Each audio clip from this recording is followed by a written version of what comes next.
ஓம் சக்தி.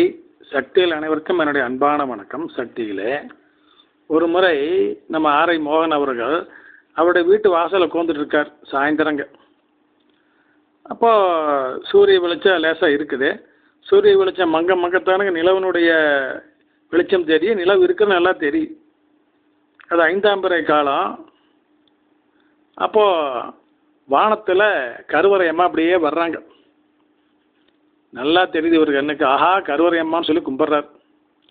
கருவறையம்மா அந்த நடுவானத்துக்கு வந்த உடனேயுமே அந்த 5ஆம் பிறையானது அப்படி துள்ளி குதிச்சு ஓடி வந்துங்க கருவறையம்மா நெத்தியில் திலகமாக வந்து உட்காந்துக்குதுங்க. எப்படிங்க?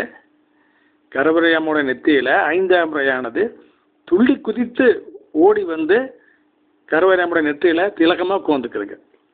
இந்த காட்சி இவர் பார்த்துட்டு எல்லாத்தையும் கூப்பிட்றாரு, ஒடியாங்க கருவறையம்மா காட்சி கொடுக்குறாங்க, இப்படி 5ஆம் பிறை போய் திலகமாக நெத்தியில் கோந்துக்குது, வந்து பாருங்க கூப்பிட்றாரு. கத்துன்னு கத்துறாரு. ஒரு பயம் இல்லைங்க. இவர் மட்டும்தான் பார்த்தாருங்க. ஓம் சக்தி.